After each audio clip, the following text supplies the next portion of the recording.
Aluva KSRTC bus സ്റ്റാൻഡിലെ ശുചിമുറികൾ മയക്കുമരുന്ന് ലോബികളുടെ താവളമാകുന്നു.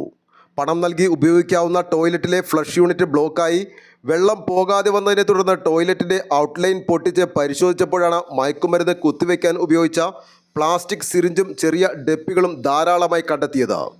ഇതേ തുടർന്ന് പോലീസ് ഇവിടെ നിരീക്ഷണം ശക്തമാക്കി. നിരവധി യുവാക്കൾ പണം നൽകി ടോയ്ലറ്റിൽ കയറി ഏറെ നേരം ചെലവഴിക്കാറുണ്ടെന്ന് പതിവ് യാത്രക്കാരും പറയുന്നു. साफ करना टाइम मिला तो कौन सा आदमी आते हैं वैसा? एक पता नहीं, हम लोग का पता नहीं। हाँ पता रहता तो आएगा वो टैंक के अंदर था।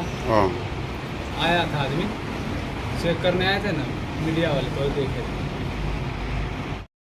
മയക്കുമരുന്ന് വേട്ട ശക്തമാക്കിയതിനെ തുടർന്നാണ് ബസ് സ്റ്റാൻഡിലെ ശുചിമുറികൾ ഇപ്പോൾ മയക്കുമരുന്ന് ഉപയോഗിക്കുന്നതിന് ഉപയോഗപ്പെടുത്തുമെന്ന് സംശയിക്കുന്നതായും ബന്ധപ്പെട്ടവർ പറഞ്ഞു. ആലുവ ലൈവ് ന്യൂസിന് വേണ്ടി സിദ്ദീഖ് കാരക്കാടിനൊപ്പം സനൂപ് കളമശ്ശേരി.